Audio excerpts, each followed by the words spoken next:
चलिए आज की क्लास स्टार्ट करते हैं हम लोग। Good evening. Atomic structure lecture number 7। Photo electric effect की बात लास्ट टर्न पे हो गई थी, है ना। आज हम लोग थोड़ा सा एक बात कर लेते हैं। पार्टिकल नेचर में मैंने बताया था कि पार्टिकल नेचर के लिए क्या होना चाहिए, काइनेटिक एनर्जी अगर किसी में है, मोमेंटम है, मास है, वेलोसिटी है, और आपका अगर वो substance photo electric effect show कर रहा है तो उसको पार्टिकल बोलते हैं। अगर वो सब्सटेंस में एक फिनोमेनन होता है जिसको हम बोलते हैं ब्लैक बॉडी रेडिएशन, ये भी जो पार्टिकल चीजें होती हैं वो शो करती हैं।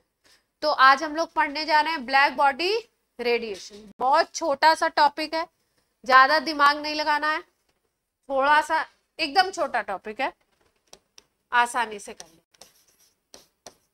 कुछ बताया था लास्ट टर्न पे इसके बारे में, ब्लैक बॉडी रेडिएशन, हेडिंग डाल लीजिए।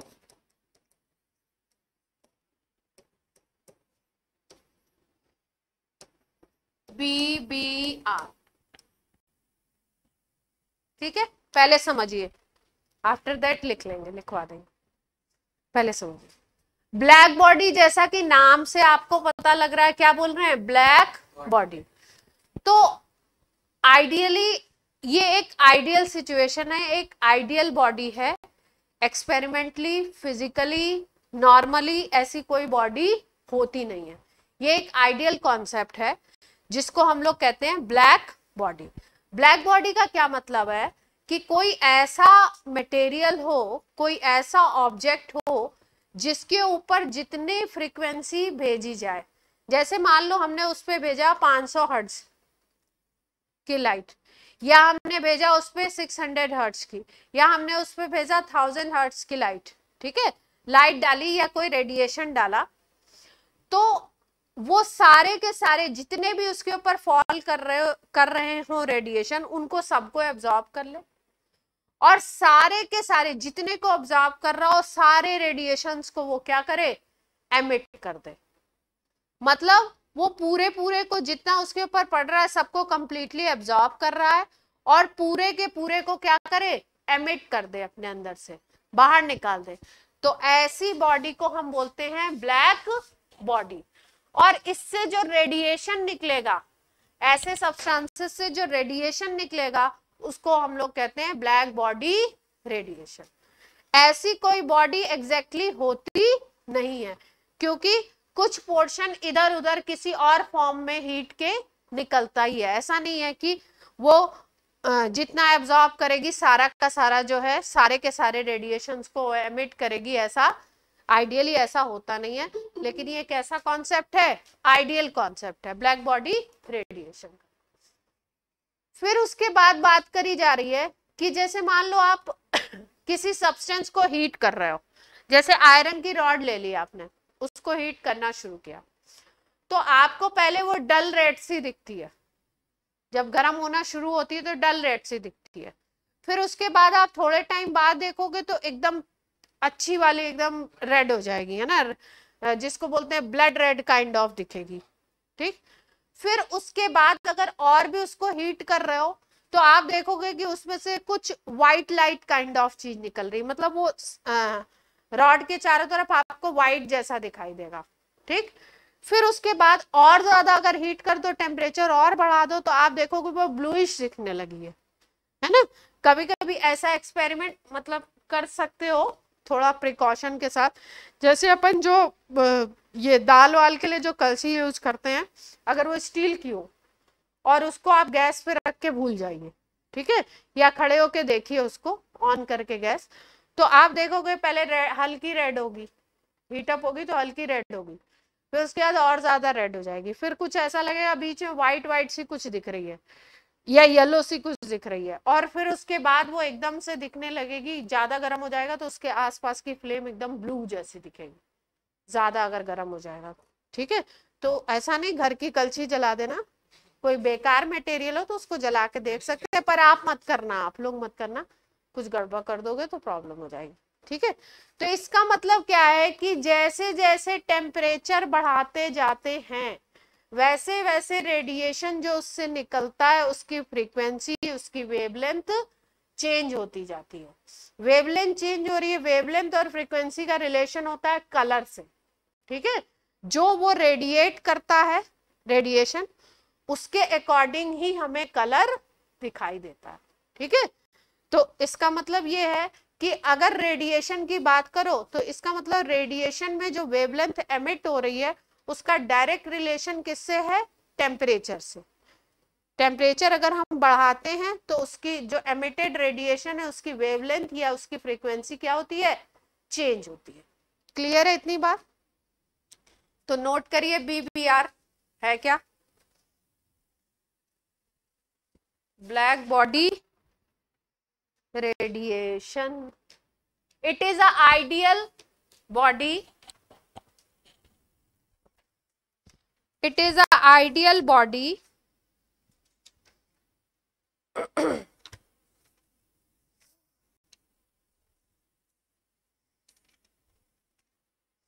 it is a ideal body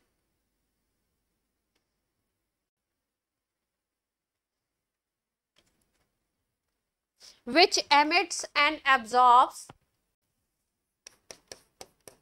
ideal body which emits and absorb all, emits and absorb all frequencies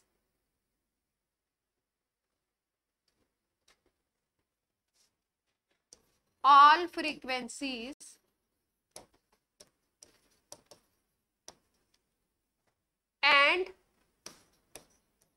radiation emitted by this body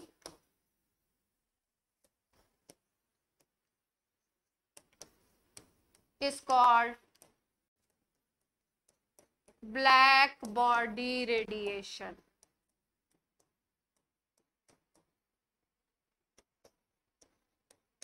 Is called black body radiation.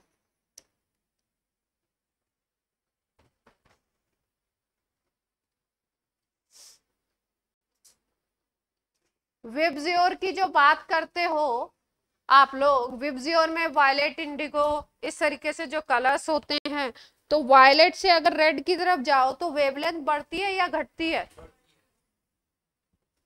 Wavelength क्या होती है? बढ़ती है। इसका मतलब frequency क्या होगी? कम होगी। वेवलेंथ और फ्रीक्वेंसी अपोजिट चलते हैं ना।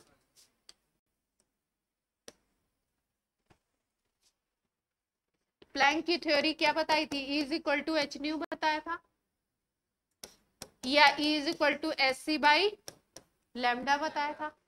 ठीक है, आपको एक फॉर्मूला ये भी पता है, nu is equal to C by lambda. इसका मतलब फ्रीक्वेंसी, सी तो कांस्टेंट है, कांस्टेंट को अगर हटा दो तो सी किसके इनवर्सली प्रोपोर्शनल हो गई? लैम्डा के। इसका मतलब फ्रीक्वेंसी क्या होगी? वेवलेंथ के इनवर्सली प्रोपोर्शनल हो जाएगी। ये दोनों एक दूसरे के क्या हो गए? Inversely proportional.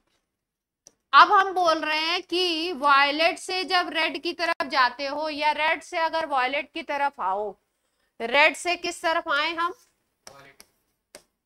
वायलेट की तरफ अगर आए तो वेवलेंथ क्या होगा? वायलेट से रेड की तरफ ज्यादा हो रहा था, तो इधर से इधर जाओगे तो क्या होगा? इससे इस तरफ जा रहे हो तो वेवलेंथ क्या होगा? लैम्डा क्या होगा? कम होगा। लैम्डा क्या हो रहा है? डिक्रीज हो रहा है। और अभी अभी मैंने आपको एक एग्जाम्पल बताया कि आयरन रॉड को अगर आप क्या करते हो? हीट करते जाते हो, लगातार हीट कर रहे हो, कंटिन्यूअस हीटिंग दे रहे हो, तो पहले आपको मैंने क्या बताया था? कौन सा कलर दिखता है? डल रेड सा दिखता है। फिर कलर कैसा हो जाता है?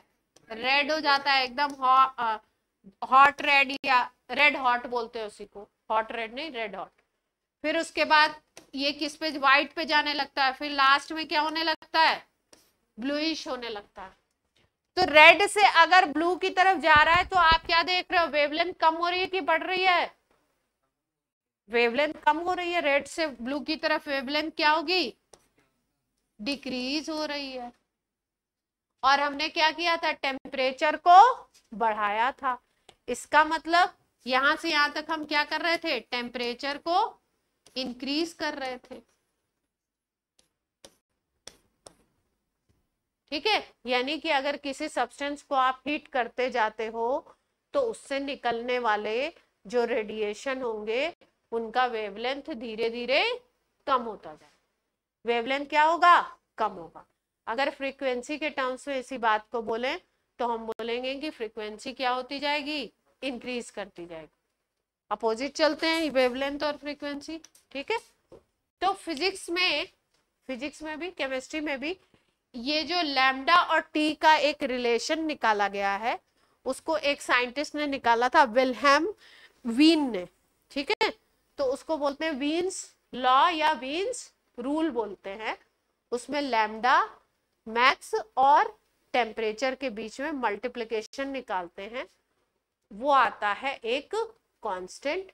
और वीन्स के बेसिस पे, उनके नाम के बेसिस पे उस कांस्टेंट को बोलते हैं वीन्स कांस्टेंट, और इसको हम लोग बोलते हैं वीन्स लॉ।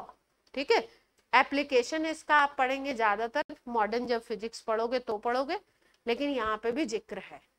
ठीक है, तो पहली स्लाइड नोट हो गई है, सेकेंड स्लाइड नोट कर लीजिए, फिर वीन्स लॉ बता दे।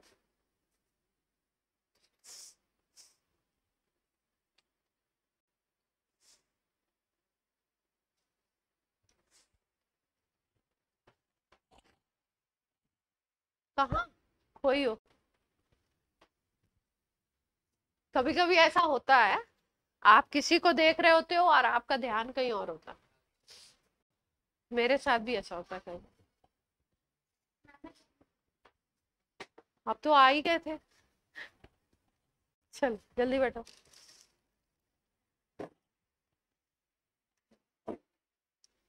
इधर बैठ जाओ, बेस्ट।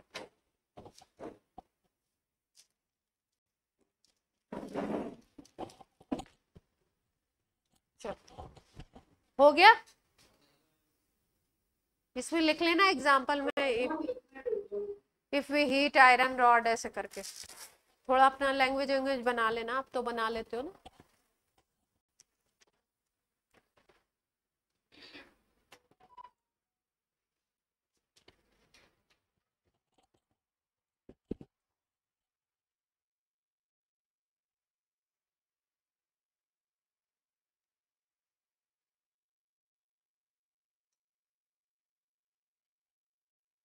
वीन्स लॉ पे फिजिक्स में तो न्यूमेरिकल भी आते हैं, केमिस्ट्री में कभी पूछा नहीं गया, लेकिन है पार्ट तो पूछ भी सकते हैं, मर्जी है।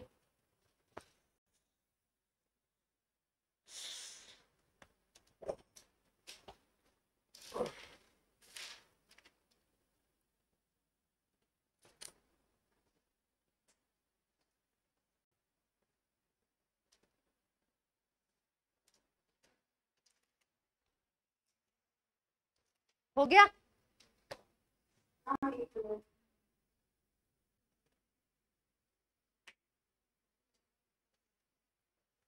तो टेम्परेचर बढ़ेगा तो लैम्डा क्या होगा, कम होगा, और फ्रीक्वेंसी क्या होगी, इंक्रीज होगी, डायरेक्टली प्रोपोर्शनल।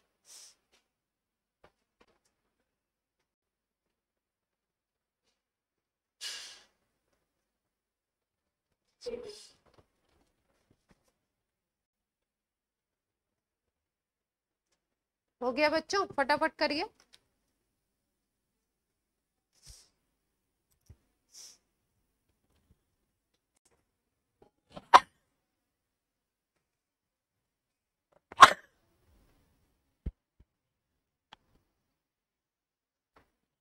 डन। इसी से ब्लैक बॉडी रेडिएशन से ही रिलेटेड क्या है, वीन्स लॉ है।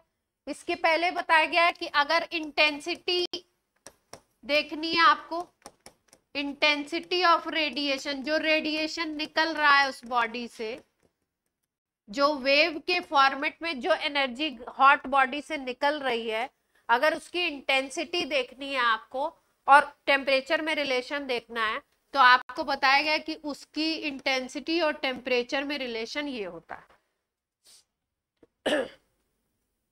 ये उतना इंपॉर्टेंट नहीं है, पहले ही बता दे रही हूँ। ये वीन्स लॉ भी नहीं है, ये तो इंटेंसिटी ऑफ रेडिएशन और टेम्परेचर में रिलेशन इन टी की पावर 4।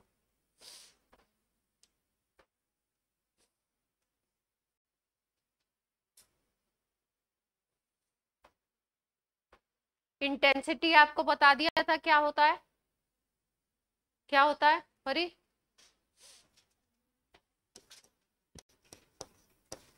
इंटेंसिटी आपको जानना चाहिए। एनर्जी के बहुत सारे फॉर्मेट फिजिक्स केमिस्ट्री में पढ़ने वाले हैं आप, तो आपको पता होना चाहिए what is intensity.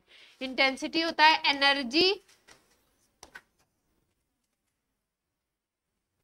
Fall on per unit area in 1 second. 1 second में 1 मीटर स्क्वायर पे जितनी एनर्जी गिरती है उसको क्या बोलेंगे? उस रेडिएशन का intensity.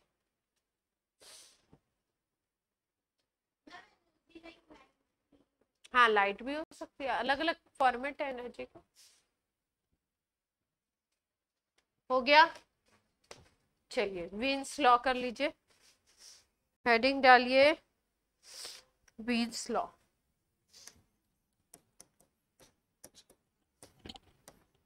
वीन्स law, according to वीन्स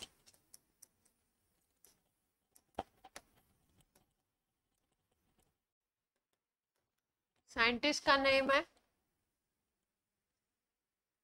maximum wavelength of radiation या एमिटेड रेडिएशन लिख लीजिए।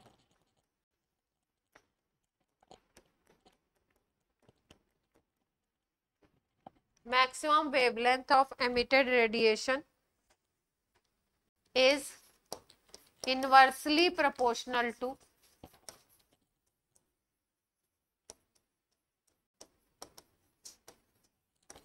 to temperature of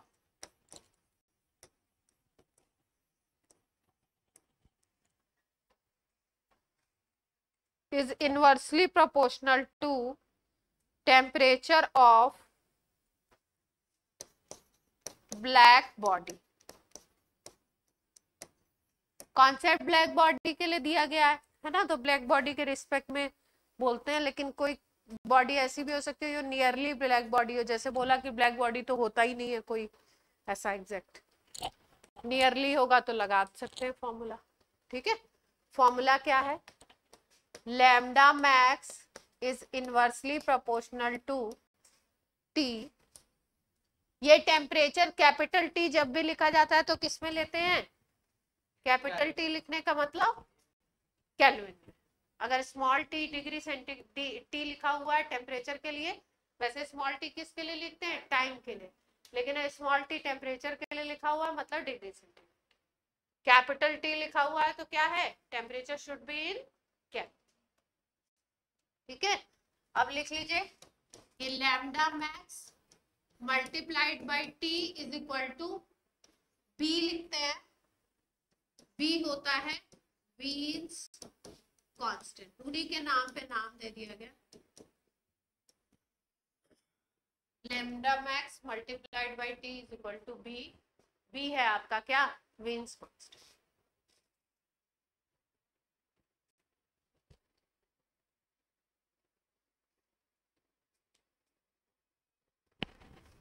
एनसीईआरटी लाए? नहीं, वो वाली जो बुक थी। हर्ष, तुम्हारी बुक हमारे पास ही पड़ी है, बार बार छोड़ जाते हो। तो किसकी बुक है मेरे पास? तुम्हारी है? किसी की एनसीईआरटी पड़ी हुई? नोट हो गया?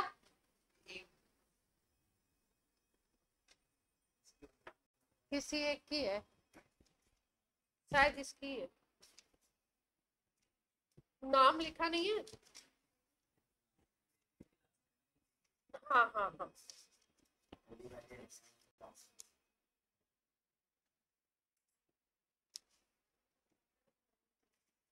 तुम लोग कैसे भूल, ध्यान नहीं रहता तुम लोग को, कैसे भूल जाते हो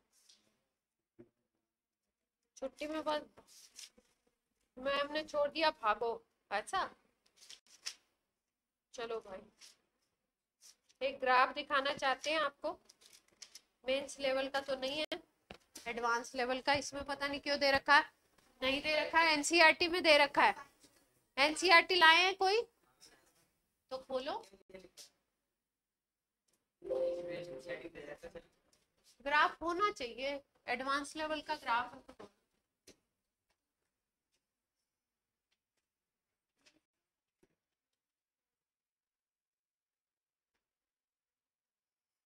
होना तो चाहिए।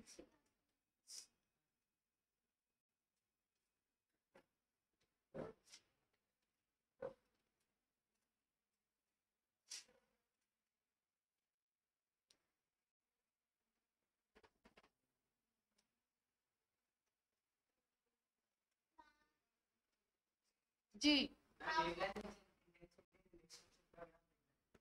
नहीं नहीं,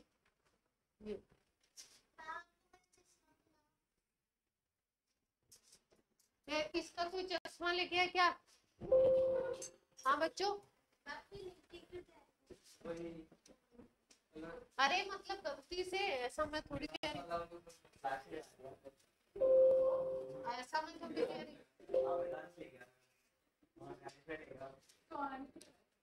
कौन ले गया? ये क्या हो गया हमारा?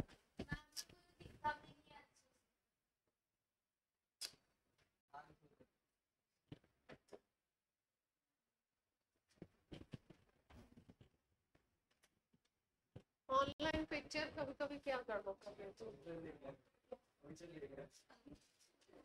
कौन ले गया?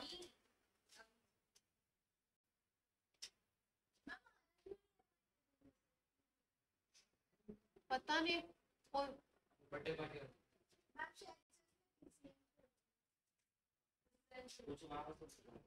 अरे मुझसे मत पूछो, ये सेव नहीं हुआ।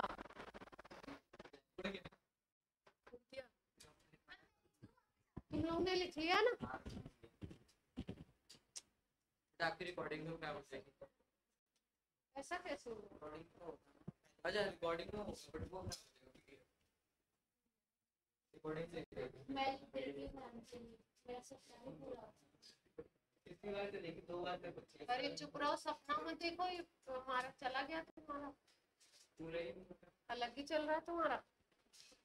ये लास्ट क्लास का यहाँ तक था ना? चलो कोई नहीं, अब करो आगे से। अब क्या कर, पिक्चर भी नहीं वो हुई, मामला भी खराब हो गया।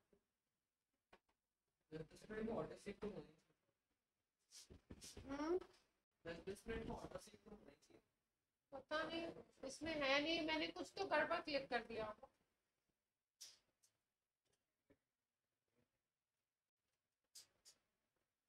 टेक्नोलॉजी की हैंडलिंग आप लोग ज्यादा अच्छा कर पाते हो। अब इसको सेव पे मारा था, ये वाला इसी के चक्कर में रहता पहले।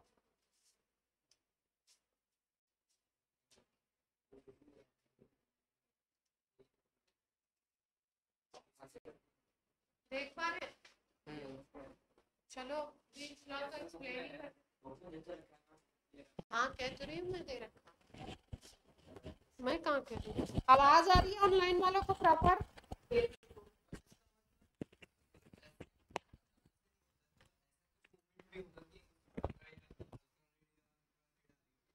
हाँ रेडिएशन अलग है, विजिबल वाली तो दिखेगी आपको। हाँ हो सकते हैं। हाँ ये देखो क्या दे रखा है इस फिगर में, इस फिगर को अगर देखो ध्यान से तो आपको क्या दिख रहा है? एक्स एक्सिस पे क्या ले रखी है? वेवलेंथ ले रखी है, नैनोमीटर में वेवलेंथ है। इस पे क्या दे रखा है, इंटेंसिटी दे रखी है ना। अगर हम लोग देखें वेवलेंथ और इंटेंसिटी में रिलेशन, वेवलेंथ और इंटेंसिटी में रिलेशन, और इसमें दे रखे हैं अलग अलग टेम्परेचर पे ग्राफ। जैसे सबसे नीचे वाले ग्राफ को अगर देखो, ये जो फ्लैट सा दिख रहा है, इस फ्लैट से ग्राफ में सबसे पहली बात कि ये जो ग्राफ बना हुआ है इस तरीके से, ये जो बना है, ये जो पॉइंट है इसको बोलते हैं मैक्सिमा, या इसी को हम बोल रहे हैं, इतनी जो वेवलेंथ है ये इस ग्राफ के लिए, ये वाला जो पॉइंट है, this point is called lambda max. हाँ, वेवलेंथ इसी एक्सिस पे शो कर रहा है ना, तो इस एक्सिस पे ये जो पॉइंट है इसके अकॉर्डिंग जो वेवलेंथ है उसी को हम क्या बोलते हैं, लैम्डा मैक्स। अलग अलग टेम्परेचर पे ये ग्राफ प्लॉट किए गए हैं। सबसे नीचे वाला कितने पे है, 3000 पे, फिर अगला वाला कितने पे है, 4000, फिर अगला वाला कितने पे है, 5000 केल्विन पे, आफ्टर दैट 6000 केल्विन पे। ध्यान से देखो ये ग्राफ, इस ग्राफ का इंटरप्रिटेशन पता होना चाहिए, ग्राफ कहता क्या है, ठीक है। मेंस में नहीं आता है, एडवांस में आ सकता है, आया हुआ है कई बार। अगर ध्यान से देखिए, मैंने इस पॉइंट को बोला कि ये मैक्सिमम वेवलेंथ वाला पॉइंट है, मतलब पहले ग्राफ के लिए जो मैक्सिमम वेवलेंथ है अप्रोक्सीमेटली 1000 के आसपास है। देख पा रहे हैं सबको, ये बात समझ आ रही है, ऑनलाइन ऑफलाइन?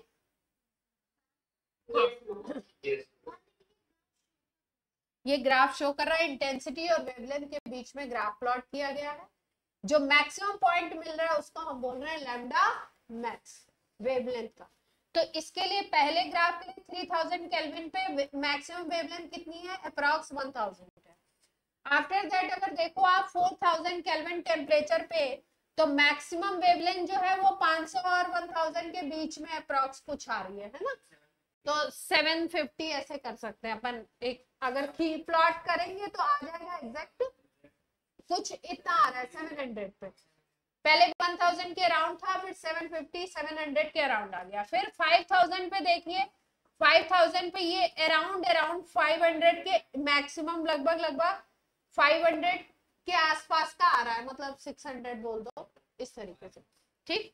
तो अगर ध्यान से देखो तो आप टेम्परेचर को बढ़ा रहे हो, और टेम्परेचर बढ़ा रहे हो तो मैक्सिमम वेवलेंथ जो हो रही है वो क्या हो रही है, धीरे धीरे कम हो रही है। उस ग्राफ का जो लैम्डा मैक्स है वो धीरे धीरे क्या हो रहा है, कम हो रहा है। 3000 पे लैम्डा मैक्स की वैल्यू 1000 थी, 4000 केल्विन पे लैम्डा मैक्स की वैल्यू 750 के अराउंड आ गई, 5000 केल्विन पे आपकी 500 से थोड़ी सी बड़ी है, 750 से कम है। फिर 6000 पे अगर देखो तो 6000 वाला ग्राफ ये है, लैम्डा मैक्स इसके लिए लगभग यहाँ पे आ जाएगा, ठीक है। अगर आप और ऊपर करोगे तो ये लैम्डा मैक्स की शिफ्टिंग किस तरफ हो रही है, इस तरफ से इस तरफ। ये बात सबको क्लियर है? इसका मतलब जैसे जैसे टेम्परेचर बढ़ा रहे हो लैम्डा मैक्स की वैल्यू क्या हो रही है, डिक्रीज हो रही है, डिक्रीज हो रही है, कम होती जा रही है ना, इधर जा रहा है ग्राफ। वेवलेंथ इस एक्सिस पे, पहले वेवलेंथ 1000, फिर 750, फिर 500, लास्ट में जाके 500 के अराउंड। अगर और कोई और टेम्परेचर पे खींच दो तो और कम हो जाएगी। तो वेवलेंथ धीरे धीरे आप क्या देख रहे हो, कम हो रही है। और यही तो विन्स लॉ भी कहता था कि लैम्डा मैक्स और टेम्परेचर के बीच में कैसा रिलेशन है, इनवर्स रिलेशन है, ठीक है। और उनके वैल्यू को बताया उसने कि लैम्डा मैक्स और टी के बीच का जो मल्टीप्लिकेशन है that is called Wien's constant, उसकी एक वैल्यू है, अपने को जरूरत नहीं है इसलिए अपन ने वैल्यू याद नहीं करी, ठीक है, जिसको हम क्या कहते हैं, बी। नहीं, कहाँ नेगेटिव में जाए, रेड कलर वाला इधर आ रहा है ना, देखो ये विजिबल रेंज है। इसको क्यों कलर्ड दिखाया है, क्योंकि ये अगर वेवलेंथ आपको मिलेगी लगभग आपकी आती है ये 450 से 750 तक, ये वाली जो वेवलेंथ होती है नैनोमीटर की, वो आपकी होती है विजिबल रेंज। मतलब विजिबल किसको बोलते हैं, जो हमारी आंखों से दिख सकती है, इसीलिए इसमें क्या दिखाया गया है, कलर। इसका मतलब जैसे जैसे टेम्परेचर को बढ़ाओगे ग्राफ विजिबल रेंज में पहुंचेगा। अभी यहाँ पे लैम्डा मैक्स विजिबल रेंज से काफी दूर था, फिर और टेम्परेचर 1000 और बढ़ा दिया तो आ गया आसपास में। ध्यान कहाँ है, आसपास में आ गया, विजिबल रेंज को टच करने लगा, रेड वाले में आ गया, फिर धीरे धीरे कहाँ पे चला गया, इधर येलो वाले में चला गया, फिर धीरे धीरे देखिए किस रेंज में, ब्लू इंडिगो वाले रेंज में जा रहा है। धीरे धीरे इस तरीके से टेम्परेचर बढ़ाते जाओगे तो फिर कहाँ चला जाएगा, अल्ट्रा वायलेट में। वो दिखेगा नहीं, इंफ्रा नहीं दिखेगा, अल्ट्रा नहीं दिखेगा, हमें दिखेगा कौन सा रेंज, केवल विजिबल। क्लियर है बात, ठीक। तो हाँ, ये वाला ग्राफ बनाएंगे अपनी एनसीईआरटी से देख के, यहाँ पे नहीं, यहाँ पे कैसे बनाएंगे, यहाँ पे थोड़ी बना, तो जल्दी से बना लो इसमें, फिर इस ग्राफ का इंटरप्रिटेशन लिखा दे। अच्छा, तो इंटरप्रिटेशन लिख लो इसका, ठीक है, पीडीएफ से देख के ड्रॉ कर लेना। हाँ गार्गी, आप कुछ कह रहे थे।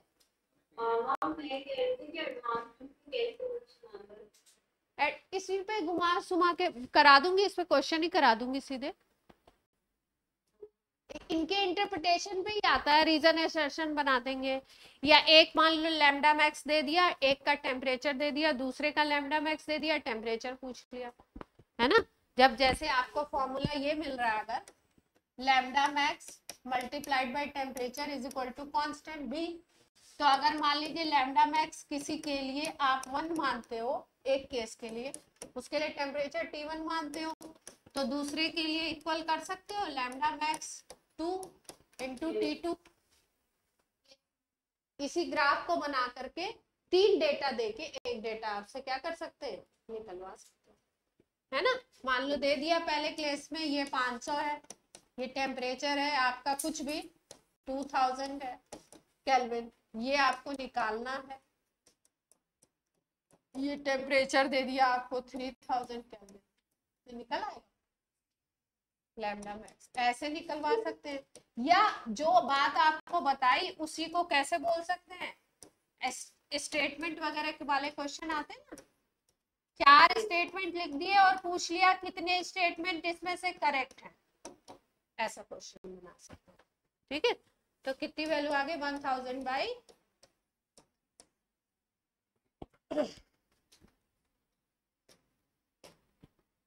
ठीक। तो इंटरप्रिटेशन लिख लो इसका, इस ग्राफ का इंटरप्रिटेशन, ग्राफ बना लेना, ग्राफ का इंटरप्रिटेशन लिख लो, तो बुक वाला ही बना लेना, कोई दिक्कत नहीं।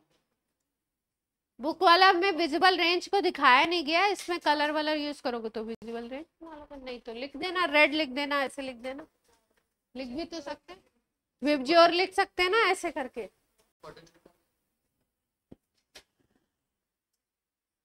आपको बात समझ में आनी चाहिए, ठीक है। पहला इंटरप्रिटेशन लिखिए इस ग्राफ का, this graph is in between intensity of emitted radiation and wavelength. This graph is in between intensity and wavelength, intensity of emitted radiation and wavelength. Second point लिखिए, this graph shows that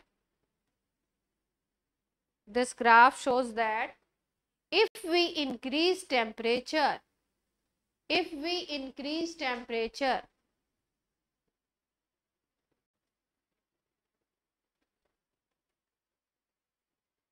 gradually,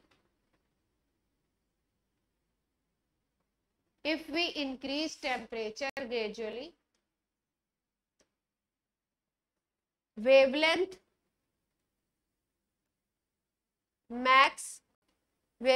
max decreases gradually. Wavelength max decreases gradually.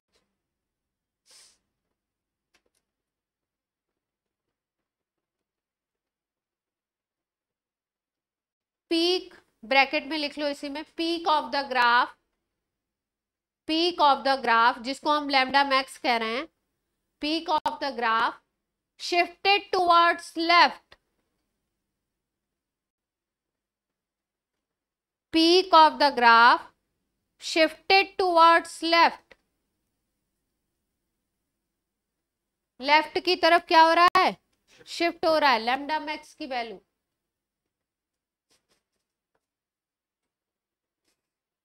ठीक है, if lambda max comes in visible range, next point में लिख सकते हो, if lambda max comes in visible range, then we can see it, उसको हम देख सकते हैं।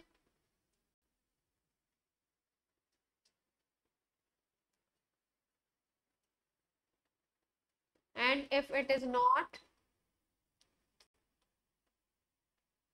if it is not, bracket में लिख लो like infrared, ultraviolet, like infrared, ultraviolet, bracket close कर दीजिए, we can not see, visible में आएगा जब भी देखोगे ना।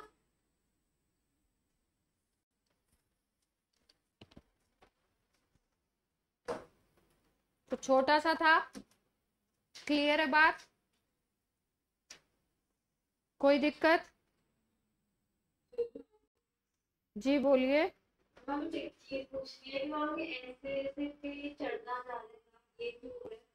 ये चढ़, क्योंकि जैसे जैसे उसकी वेवलेंथ आपकी क्या हो रही है, अगर देखो आप तो टेम्परेचर धीरे धीरे क्या कर रहे हो आप, बढ़ा रहे हो, तो फ्रीक्वेंसी क्या हो रही है, इंक्रीज कर रही है। फ्रीक्वेंसी इंक्रीज करेगी तो जो एमिटेड रेडिएशन है उसकी वेवलेंथ कम हो रही है। एक मिनट, अगर इसका अरे जैसे जैसे वो आप हॉट करोगे तो एमिट रेडिएशन की इंटेंसिटी नहीं बढ़ेगी, पर यूनिट एरिया पे पर सेकंड पे आप ज्यादा एनर्जी नहीं डाल रहे हो। हाँ, अगर गर्म कर रहे हो किसी सब्सटेंस को, सपोज किसी सब्सटेंस को गर्म कर रहे हो, तो गर्म करोगे तो क्या होगा, एब्जॉर्ब भी करेगा, रेडिएट भी करेगा, बाहर भी फेंकेगा। कौन बोल रहा पिघल जाए?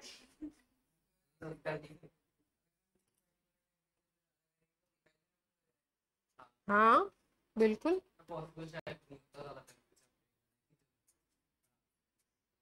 रेंज भी तो चली जाएगी अलग अलग।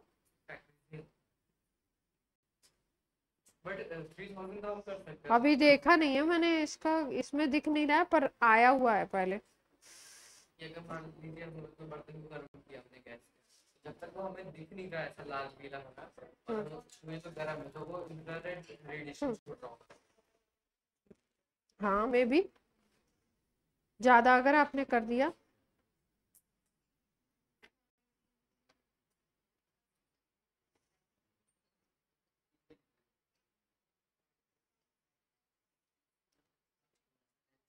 चलो चलो, इसमें अभी क्वेश्चन दिख नहीं रहा है ना, तो हम आया हुआ तो है, मैं ढूंढ के कराऊंगी इसका। हाँ एडवांस में, पर आपको जैसे ये लॉ है ना, ये मेंस में पूछ सकते हैं एक बार, अभी तो रिसेंट में पूछा है इन्होंने, मेन से पूछते हैं, फिजिक्स के प्रैक्टिकल में पूछते हैं, 12th में पूछ लेते हैं फिजिक्स। चलो ये हो गया। प्लैंक क्वांटम थ्योरी डाल लीजिए, प्लैंक क्वांटम थ्योरी पढ़ चुके हैं पर आपने लिखी नहीं है, तो थोड़ा सा लिखो। अरे प्लैंक क्वांटा और ये सब बताया था ना, Planck's quantum theory.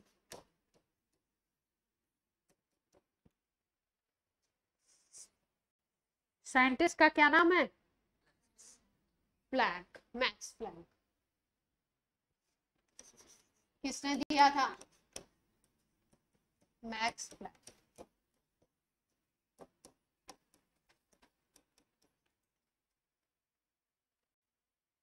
Given by Max Planck.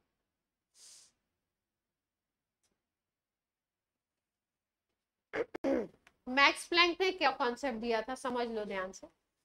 जैसे मान लो, सपोज एक चीज समझो कि हम लोग बोलते हैं अभी सबसे छोटी यूनिट जो है इंडिया में, करेंसी जो है वो क्या है, 1 रुपी है। 1 रुपी से छोटा तो कोई है नहीं यूनिट, है ना, सबसे छोटी यही है। अब 1 से ऊपर बढ़ोगे तो क्या होगा, 2, 3, 4, इस तरीके से बढ़ोगे। अभी बीच में कुछ है, 2.5 करेंसी चलती है, 3.5 करेंसी चलती है, कहाँ चलता है, 3.3 भी नहीं चलता है ना, इस तरीके से भी नहीं चलता है ना। अगर अगर 1 2 3 चलता हो, सपोज 1 2 3 ऐसे चलता, नहीं नहीं, अमाउंट की बात कर रहे हैं, 1 रुपी 2 रुपी ऐसे करके, है ना। या मान लो आप स्टेयर से उतर रहे हैं, ठीक है, या चढ़ रहे हैं, तो आपसे कोई पूछे, आप चढ़ रहे हो, आपसे कोई पूछे कि आप कितने स्टेयर्स चढ़ चुके, तो हम क्या बताते हैं, हम 10 चढ़ चुके, हम 20 चढ़ चुके, हम 100 चढ़ चुके, हम 11,000 चढ़ चुके, ऐसे करके बताते हैं, या इतने उतर चुके। हम कभी ये थोड़ी बोलते हैं कि हम हाफ में हैं किसी सिचुएशन में, नहीं नहीं, वो अलग चीज है, वो एक्सेप्शनल केस है। हम लोग कैसे बोलते हैं, स्टेयर्स की काउंटिंग चढ़ने उतरने के रिस्पेक्ट में कैसे बताते हैं कि भाई ये जो है यहाँ पे किसको खड़ा कर दिया, सोहम को, कौन है ये, अब ये उतर रहा है, तो अब ये तो अलग ही वे बता रहा था, लेकिन हम कैसे उतारेंगे इसको, एक उतर गया, दूसरा उतर गया, ठीक है, तीसरे पे आ गया, मान लो तीसरा उतर गया, इस तरीके से ही तो बोलेंगे। ऐसे थोड़ी बोलेंगे कि 3.5 उतर गए या 2.5 चढ़ गए, पूरा पूरा फुल वैल्यू बोल रहे हैं, मतलब बीच की कोई स्टेज नहीं है। तो प्लैंक ने क्या बोला, प्लैंक ने ये बोला कि अगर कोई चीज रेडिएट कर रही है, अपने अंदर से एनर्जी को बाहर निकाल रही है या गेन कर रही है एनर्जी को, तो वो एनर्जी का गेन या रेडिएट जो करती है वो एक कंप्लीट फॉर्मेट के रूप में करती है। मतलब मान लो कि उस एनर्जी के छोटे पैकेट को, प्लैंक की क्वांटम थ्योरी इसीलिए वर्ड दिया गया क्योंकि जिस फॉर्मेट में वो एनर्जी को गेन करेगी या एमिट करेगी, उस छोटे एनर्जी पैकेट को प्लैंक ने बोला क्वांटम। उस छोटे एनर्जी पैकेट को प्लैंक ने क्या बोला, क्वांटम। जैसे हम 1 रुपी बेसिक यूनिट मान रहे हैं, तो 1 रुपी का डबल करोगे तो 2 रुपी बोलेंगे, ट्रिपल करोगे तो 3 बोलेंगे, 5 टाइम्स कर दोगे तो 5, 10 टाइम्स करोगे तो 10 रुपी, इस तरीके से हम मानते हैं। या आपने 5 स्टेयर्स का 5 टाइम्स चढ़ा तो कितना हो जाएगा, 25 स्टेयर्स चढ़ लोगे आप, है ना, ऐसे बोलते हो। उसी तरीके से इन्होंने बोला कि जो एनर्जी कोई गेन करता है या कोई रेडिएट करता है अपने अंदर से, वो किस फॉर्मेट में करता है, क्वांटम के फॉर्मेट में करता है। एक बेसिक यूनिट उसकी क्वांटम है। कोई ऐसा कर सकता है 1 क्वांटम करे, कोई ऐसा कर सकता है 2 क्वांटम करे, कोई ऐसा कर सकता है 4 करे, कोई 10 करे, कोई 100 करे, इस तरीके से उसी फॉर्मेट में वो एमिट भी करेगा। ऐसा नहीं कि कोई हाफ क्वांटम एमिट करेगा या 3.5 क्वांटम एमिट करेगा, ऐसा कोई कॉन्सेप्ट नहीं है। क्वांटम के छोटे छोटे एनर्जी पैकेट्स हैं, उसी फॉर्मेट में गेन, उसी फॉर्मेट में एमिशन होगा, बीच की कोई स्टेज नहीं होती। क्वांटाइज्ड करा इन्होंने। क्वांटाइज्ड वर्ड का मतलब ही होता है छोटी छोटी यूनिट में डिवाइड करना। ये जो क्वांटम वर्ड है, इसी का प्लूरल वर्ड होता है क्वांटा। क्वांटम इज सिंगुलर और क्वांटा इज प्लूरल, ठीक। अगर ये सनलाइट की एनर्जी होती है तो इसी क्वांटम को हम बोलते हैं फोटॉन। सनलाइट के केस में इस क्वांटम छोटे एनर्जी पैकेट को क्या नाम दे दिया गया, फोटॉन नाम। एनर्जी का फॉर्मूला सेम होता है, E is equal to H nu. Sunlight के लिए भी वही लगाएंगे, फोटॉन के लिए भी, और क्वांटम के लिए भी वही लगाएंगे, ठीक है। तो एनर्जी कैसे एमिट होगी या कैसे एब्जॉर्ब होगी, एच न्यू होगी, 2h न्यू होगी, 3h न्यू होगी, 4h न्यू होगी, इंटीग्रल मल्टीपल में होगी। और वो इंटीजर कैसा होना चाहिए, पॉजिटिव नंबर होना चाहिए, जीरो नहीं होना चाहिए, मतलब एच न्यू के सामने जो आप नंबर लगाओगे मल्टीप्लाई करने के लिए वो 1 2 3 4 इस। क्लियर है बात? ये थ्योरी दी थी प्लैंक ने और इसको क्या कहते हैं हम लोग? Planck quantum theory. फिर इसी बेसिस पे नील्स बोर का मॉडल है। तो इस थ्योरी को छोटा सा बिल्कुल शॉर्ट फॉर्मेट में लिखेंगे, लिख लीजिए। Radiant energy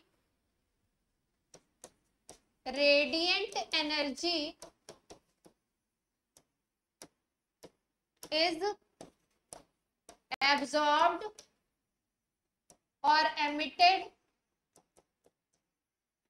Radiant energy is absorbed or emitted in discrete units. In discrete units. In discrete units. Bracket में लिखिए not continuous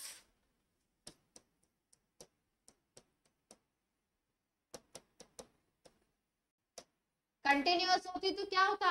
H new 1.5 H new 1.3 H new 1.5 का कोई कॉन्सेप्ट नहीं है, 2.5 का कोई कॉन्सेप्ट नहीं है, 1 H new 2 H new 3 H new इस तरीके से। डिस्क्रीट का मतलब है 1 H new 2 H new 3 H new ऐसे।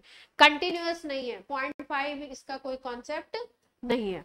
तो रेडिएंट एनर्जी अब्सॉर्ब्ड और एमिटेड इन डिस्क्रीट यूनिट्स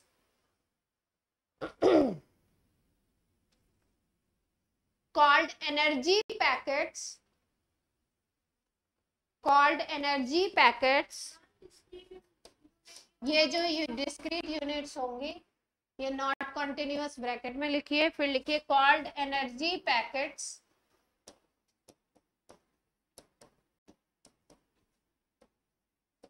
क्वांटम। इन एनर्जी पैकेट्स को क्या नाम दिया है?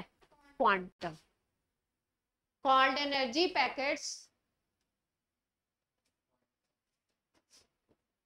और इसी एनर्जी पैकेट का क्या नाम है? क्वांटम। ब्रैकेट में लिख लीजिए, यहां तक हो गया? ब्रैकेट में लिख लीजिए in case of sunlight, in case of sunlight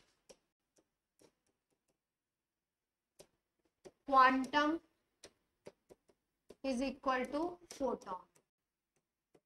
quantum को ही क्या बोलते हैं?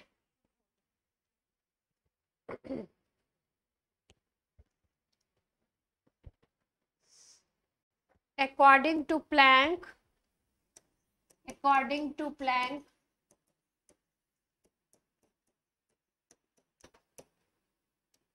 theory, energy of one quantum energy of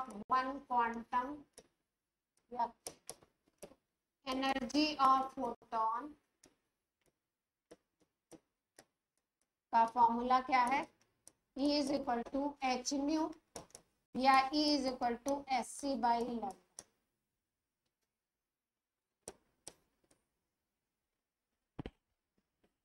ये तो पढ़ ही चुके थे हम, एक की बात कर रहे हैं तो इतना हो जाएगा। एनर्जी ऑफ वन क्वांटम या एनर्जी ऑफ वन फोटोन है तो क्या हो जाएगा? E is equal to h nu या E is equal to sc by lambda।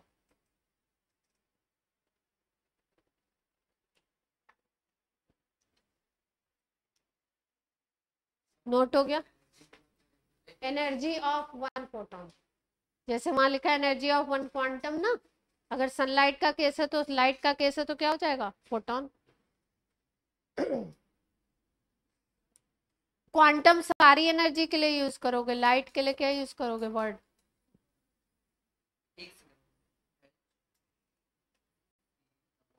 उसी के नीचे लिख लो quanta is plural of quantum. Quantum की जगह क्वांटा यूज कर दिया तो पता तो होना चाहिए। Quanta, QUANTA, quanta. Quanta is plural of quantum. ठीक है भैया, एक फोटोन की एनर्जी इतनी थी, अगर n फोटोन हो गए तो क्या हो जाएगी एनर्जी, n क्वांटम की एनर्जी निकालनी है, क्वांटा की, n क्वांटम की एनर्जी चाहिए या n फोटोन की एनर्जी चाहिए,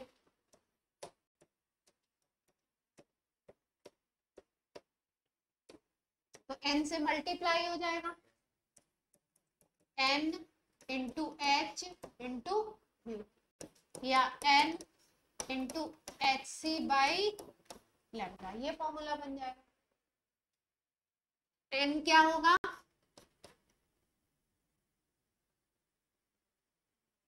इंटीजर पॉजिटिव निगेटिव दोनों हो सकता है ना, n नॉट जीरो, जीरो नहीं होगा, होगा क्या, पॉजिटिव इंटीजर, वो हमें नहीं पता भैया, हम इतना नहीं जानते हैं मैथ्स, बचपन में पढ़े थे वो भूल गए, नंबर सिस्टम हमको वैसे भी नहीं आता था, बड़े होके समझ में आया जब मैथ्स चली गई हाथ से।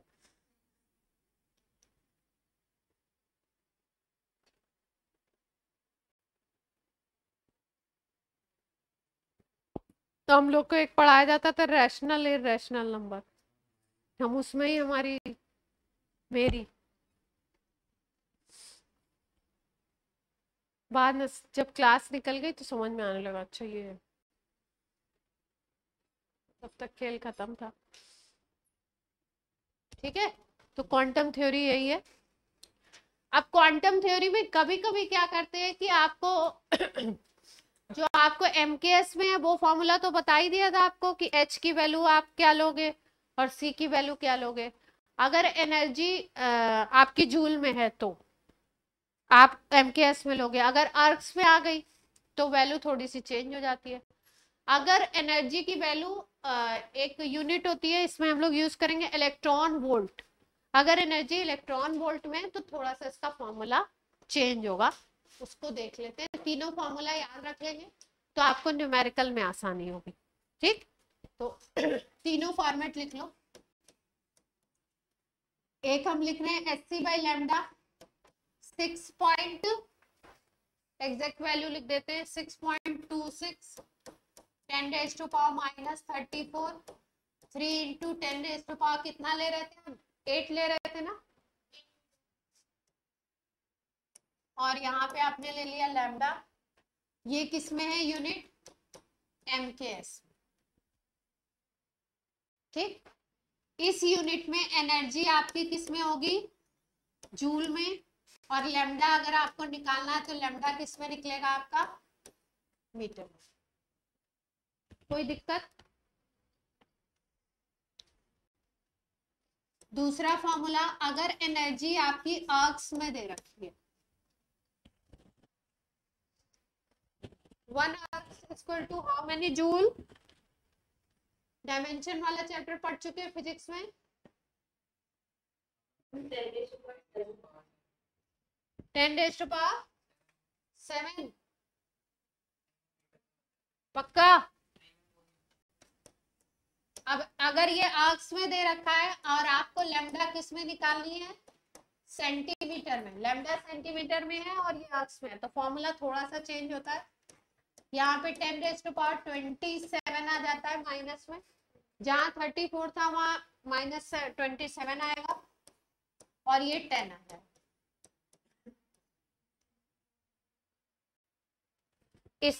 इस फॉर्मूला के अकॉर्डिंग सेंटीमीटर में वेवलेंथ किया। ठीक है, ये दो फॉर्मूला हो गए आपके। अब तीसरा वाला फॉर्मूला क्या है, पहला वाला ज्यादा यूज होगा, तीसरा वाला आजकल यूज करवा रहे हैं, अर्क्स यूनिट है एनर्जी की, तीसरा लिख दूं यहीं पे, थर्ड फॉर्मूला, एनर्जी अब की बार किस में है, इलेक्ट्रॉन वोल्ट में, ऐसे लिखा रहेगा EV 5 EV इलेक्ट्रॉन वोल्ट लिखा हो। ठीक है, लैम्डा आएगा यहाँ पे नैनोमीटर में, एनएम, नैनोमीटर में, नैनो में नहीं, एंगस्ट्रॉम में, नैनो वाला दूसरा है, एंगस्ट्रॉम, नैनो हटा दीजिए। नंबर इसमें आता है, बड़ा सिंपल सा नंबर है 12375, ऊपर क्या नंबर है 12375, रट लीजिए बस हाँ। अगर इलेक्ट्रॉन वोल्ट में एनर्जी दी हुई है, लैम्डा आपकी कैलकुलेट होनी है एंगस्ट्रॉम में, अगर तो आपको फॉर्मूला सीधे सीधे क्या लगाना है 12375 divided by lambda is equal to E constant. हाँ, फॉर्मूला वगैरह किसी को सिंप्लीफाई करके इलेक्ट्रॉन वोल्ट में कन्वर्ट करके तब निकाला गया। एच हट गया इसमें, एच की वैल्यू जो 6.626 थी ना, उसको इस यूनिट में चेंज किया गया होगा, फिर उसके हिसाब से लगाया गया, तो ये फाइनल रिजल्ट है। ये एच नहीं है, इलेक्ट्रॉन वोल्ट, आगे क्या वोल्ट लिखा है, VOLT।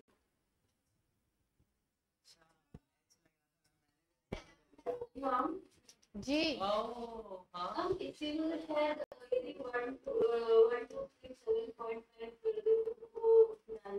हाँ भाई, मुझे वो एग्जैक्ट नंबर नहीं याद है।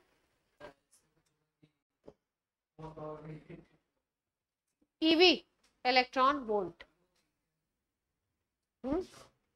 लैम्डा एंगस्ट्रॉम, ई वी बोले तो इलेक्ट्रॉन एनर्जी की, ये भी यूनिट, ठीक है,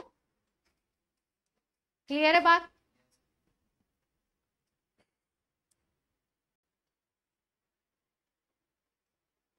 एनर्जी अगर जूल में दी है तो इलेक्ट्रॉन वोल्ट में कन्वर्जन कैसे होता है ये भी सीख लीजिए, जरूरत पड़ सकती है इसमें। एनर्जी किस में दी हुई है, जूल में,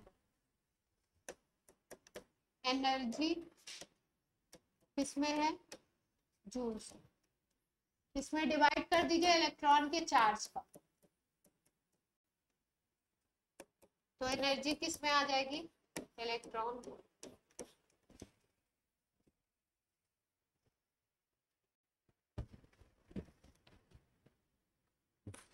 ठीक है भैया, नहीं ये तो एनर्जी कन्वर्जन का है। हाँ, इलेक्ट्रॉन वोल्ट में दिए तो चार्ज, इलेक्ट्रॉन के चार्ज का मल्टीप्लाई कर दो तो जूल में आ जाएगा, ठीक है। प्लैंक की क्वांटम थ्योरी हो गई।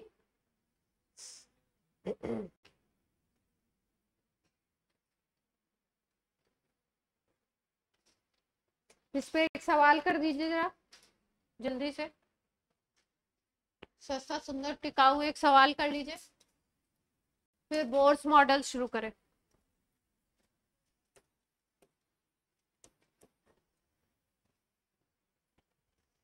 PYQ करेंगे कि नॉर्मल करेंगे, नॉर्मल, नॉर्मल टफ होता है, PYQ इजी होता है। क्वेश्चन जो आ रहे हैं वो इजी आ रहे हैं, जो फॉर्मेट कराया जाता है वो टफ होता है, तो चलो टफ कर लो, कोई बात नहीं। अब बल्ब एमिट्स, आप टफ भी तो आ सकता है। अब बल्ब एमिट्स वेवलेंथ ऑफ, एक बल्ब है वो एमिट कर रहा है वेवलेंथ ऑफ 4500 एंगस्ट्रॉम, मतलब उस बल्ब से जो रेडिएशन निकल रहा है वो कैसा निकल रहा है, 4500 angstrom wavelength.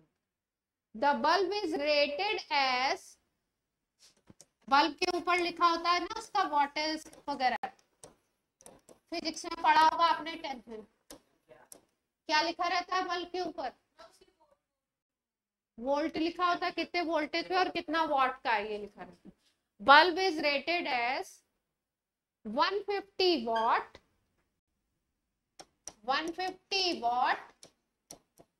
and 8% of energy is emitted as light, and 8% of energy emitted as light. इसका मतलब जितनी भी इसके बल्ब की एनर्जी होगी ना, उसका केवल 8% ही लाइट के फॉर्मेट में निकल रहा। सवाल क्या है, पूछा क्या गया है, हाउ मेनी फोटॉन्स, फोटॉन्स का मतलब लाइट के पैकेट की बात कर दी गई, how many photons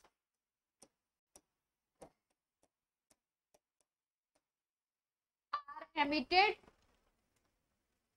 bye the bulb emitted by the bulb in 1 second.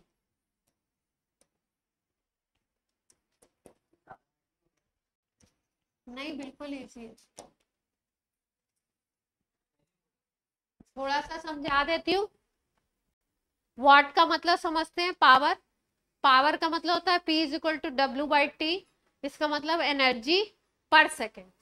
जो वॉटेज लिखा हुआ है वो क्या है, इतनी एनर्जी वो पर सेकेंड निकालेगा। लिखा है 150 वॉट, यानी कि वो बल्ब 150 जूल 1 सेकेंड में बाहर फेंक रहा होगा।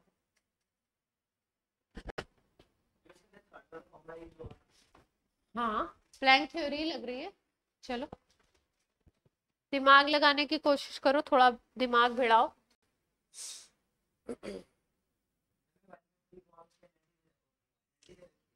हाँ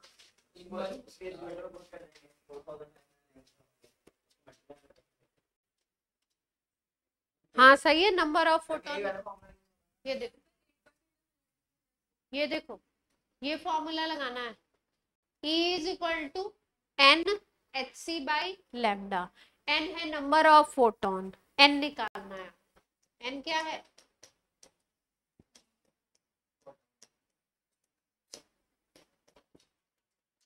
एनर्जी जो बल्ब दे रहा है वो आपको पता है 150 जूल दे रहा है 1 सेकेंड में।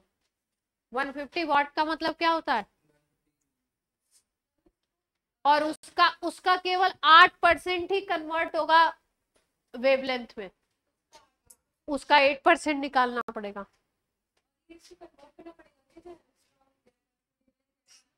हाँ तो वो वाला फॉर्मूला लगा दो, आंसर इलेक्ट्रॉन वोल्ट, इसको भी या तो इलेक्ट्रॉन वोल्ट में कन्वर्ट करो। एमकेएस वाला रखो ना, एमकेएस वाला रख लिया, एंगस्ट्रॉम को मीटर में कन्वर्ट करके एमकेएस वाला रख लो। मैंने कुछ बताया था into 10 की पावर -5। एक दिन सवाल में आया था नालायक को, है ना मैम, ऐसे भूलोगे।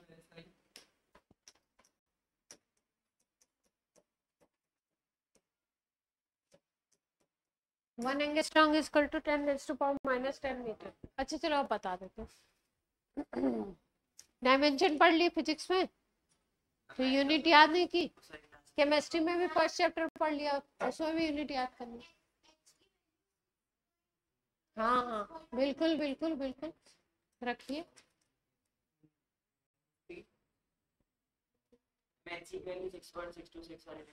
हाँ अभी तो फॉर्मूला बताया, अब ऐसे नहीं एक एक स्टेप नहीं करेंगे, छोटे बच्चों की तरह पूछ रहे। सक्षम ट्राई करो, आपका क्या नाम है बेटा, मैं भूल जाती फिर से बता। बादल, अरे इतना यूनिक नेम है और मैं भूल जाती। ऐसा लगता है ना कोई फिल्मी कैरेक्टर का नाम है ना। हाँ नहीं, अच्छे कैरेक्टर भी होते हैं, डॉन नहीं। तब बादल नाम बहुत फिल्मी सा है, अच्छा है।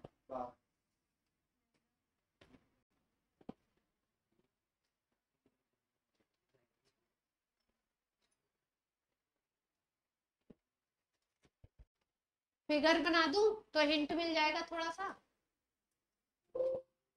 ऑनलाइन में कौन कौन कर रहे हैं, ओए फिर उड़ गया क्या,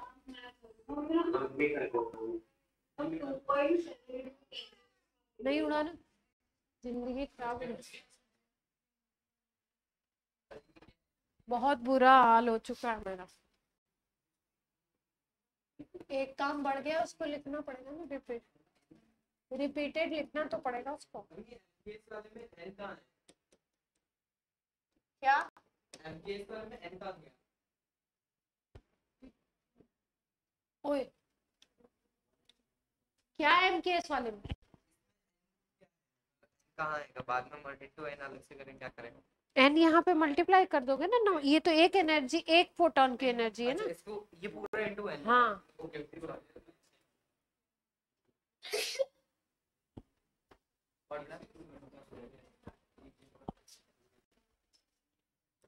सिस्टम हैंग कर रहा है।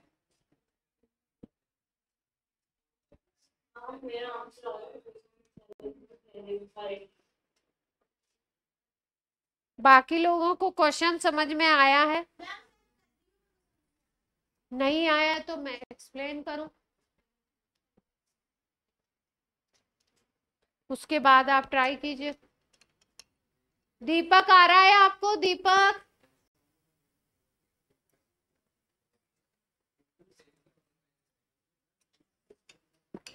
दीपक, सुहानी, अथर, हाँ मैम आ रहा है कर रहे। देवांशी, देवांशी आप कहाँ गायब हो?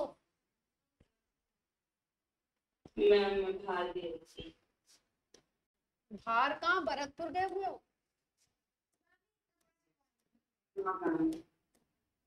कहीं और? नहीं मैम, भरतपुर गई थी।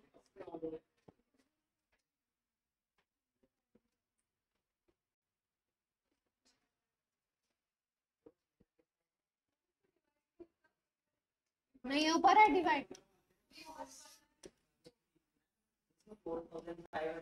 ये था बल्ब, बल्ब कितने वॉट का था? 150 का था, ठीक है। वॉट की स्पेलिंग सही लिखी। 150 वॉट का मतलब क्या हो गया? 150 जूल पर सेकेंड, क्योंकि पावर का फॉर्मूला होता है W/T। इतनी एनर्जी तो ये दे रहा है 1 सेकेंड में, और 1 सेकेंड में ही कितने फोटोन निकालेगा वो पूछा गया। तो एनर्जी गिवन बाय बल्ब ये है।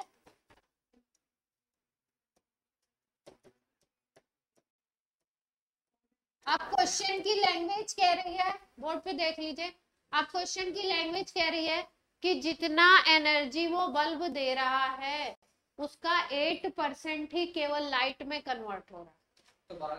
तो यानी कि इसका केवल 8% ही किस में कन्वर्ट होगा? लाइट में। और उसी में तो आपको फोटोन दिखाई देंगे, लाइट के ही तो पैकेट हैं फोटोन। तो 8% किस में कन्वर्ट हो रहा है? लाइट में कन्वर्ट हो रहा है, मतलब लाइट एनर्जी इसका क्या हो जाएगी? 8%। वैल्यू निकालो तो कितनी आ जाएगी? 0 से 0 उड़ा दें, 12 आ गया, 12 जूल पर सेकेंड आ गई। इतना तो कन्वर्ट होगा किसमें? लाइट में। मतलब यही दिखेगा हमको किसके फॉर्मेट में? फोटोन के फॉर्मेट में। अब आपको नंबर ऑफ फोटोन निकालने कि कितने फोटोन है, तो फॉर्मूला क्या लगा दो? E is equal to n into SC by lambda. Energy अपने पास है कितनी है? 12 जूल है। n नंबर ऑफ फोटोन निकालना है, HC लगा लो, अपनी MKS वाली यूनिट लगा लो।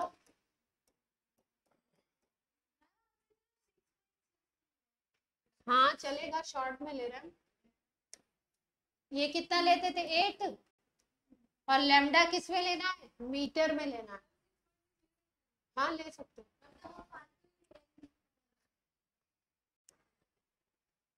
लैम्डा कितना दिया है? 4500। तो मीटर में कन्वर्ट करोगे तो क्या हो जाएगा? ये मीटर में आ गया, लैम्डा रख दिया, ठीक है, इसको मीटर में रख दिया। मीटर में क्यों रखा? क्योंकि ये जूल में रखा है, ये जूल पर सेकेंड है, तो यहाँ मीटर में ही रखना पड़ेगा, एंगस्ट्रॉम में बात बनेगी नहीं। अब n की वैल्यू निकाल लेंगे। देखती हूँ, मुझे भी आंसर पता नहीं था। ओए ओए, शांति शांति शांति पुत्र।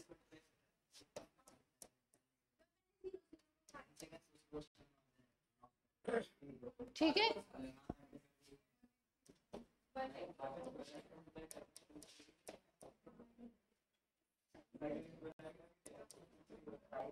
नंबर को यहाँ लिख लिया, नंबर को यहाँ लिख लिया सारे।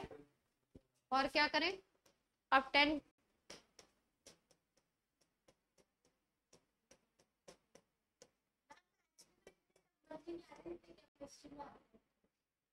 तो यही तो मजा है।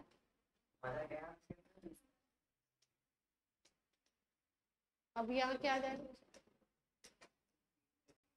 3.3, 45 मल्टीप्लाइड बाई 2 कितना आ गया 90, 90 बाई 3.3।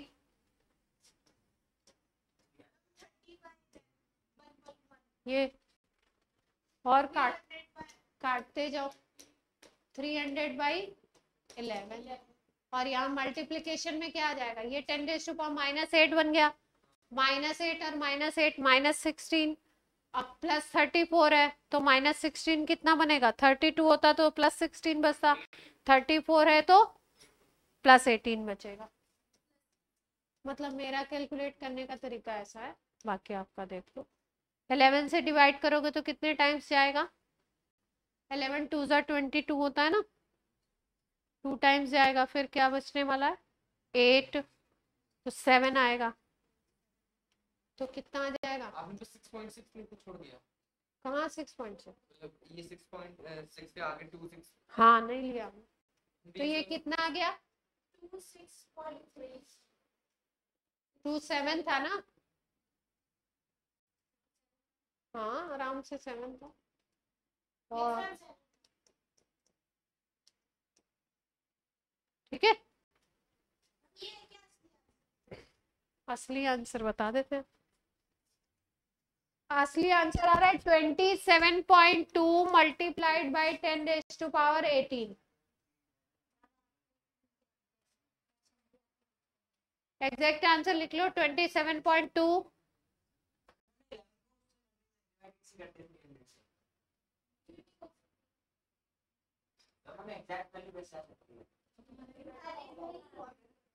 एग्जैक्ट नहीं आई, अभी आगे आएगी ना।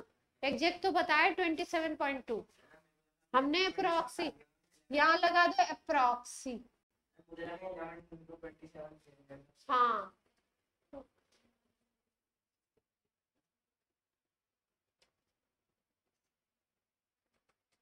अप्रोक्सीमेशन ले सकते हैं। ऑनलाइन वाले बच्चों क्लियर हुई बात। यस ऐसे आपको दे सकते हैं कि इतना एनर्जी एमिट हो रही है बल्ब से, उसका इतना % लाइट में कन्वर्ट हो रहा है, और ऐसे करके सवाल आपसे बना सकते हैं। ठीक है, बोर मॉडल आज शुरू किया जाए। हाँ नहीं करना है, चलो एक सवाल और कर दो, इससे छोटा है। चलो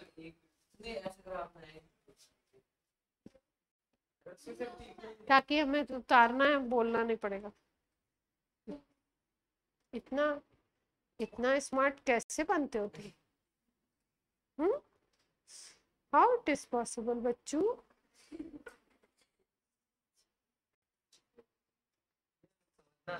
मैं समझ गई ना, पेन चलाने का आलस मुझे समझ में आता है। ऐसा आप नए नए थोड़ी आए हो, 11th में हम भी पढ़ चुके हैं।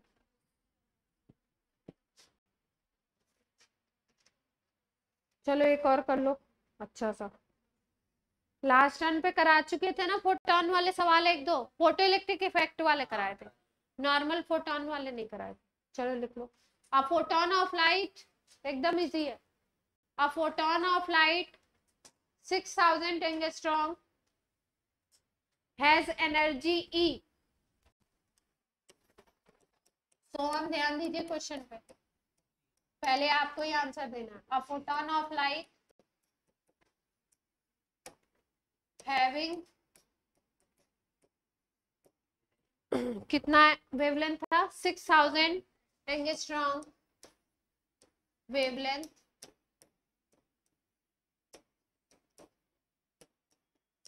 वेवलेंथ को लैम्डा लिख दिया, आप लैंग्वेज लिख लीजिए।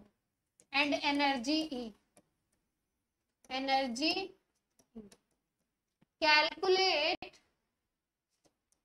Calculate wavelength of photon having energy 4e। एक फोटोन की एनर्जी ई थी, उसका वेवलेंथ कितना था 6000। अब फोटोन की एनर्जी कितनी कर दी हमने 4e। क्या बताना है आपको वेवलेंथ। हाँ तो बताओ ना, हम क्या करें।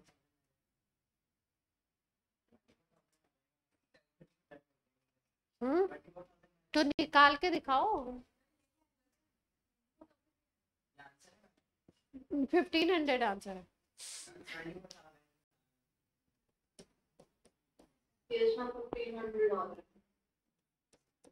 ये फॉर्मूला है E is equal to SC by lambda, यही तो फॉर्मूला था। ये क्या है कांस्टेंट।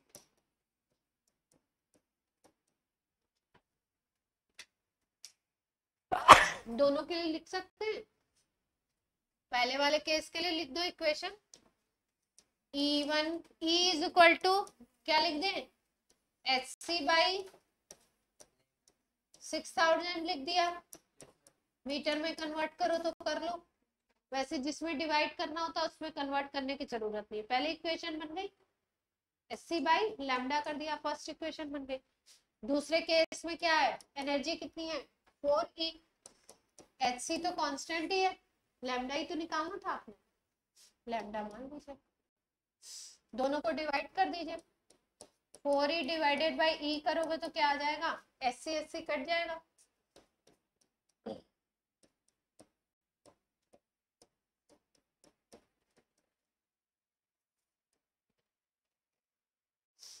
क्या किया है, ये सेकेंड इक्वेशन है, ये फर्स्ट, सेकेंड डिवाइडेड बाई, सही है मैंने सही लिखा, कैलकुलेशन गलत भी हो सकती है मेरी, देख लो। 4e बाई ई कर दिया और उधर राइट हैंड साइड में SC बाई लैम्डा कट गया और 6000 ऊपर चला गया, ये काट दिया आपने। अब क्या आ गया, लैम्डा इज इक्वल टू क्या आया 1500 एंगस्ट्रॉम। हाँ तो वो मीटर में कर दिया था ना हमने। जब भी ऐसे डिवीजन वाला हो वहां पे आपको चेंज करने की जरूरत नहीं है, क्योंकि जब आप ऊपर एक में मल्टीप्लाई करोगे तो दूसरे में भी मल्टीप्लाई होगा, तो सीधे एंगस्ट्रॉम वाली वैल्यू पे रख के वैल्यू निकाल सकते थे।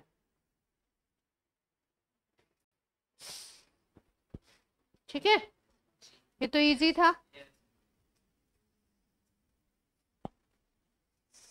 नेक्स्ट टर्न पे बोर्स मॉडल पढ़ेंगे हम लोग, super important topic Bohr's model. आप लोग कहोगे मैम हर टॉपिक को इम्पोर्टेंट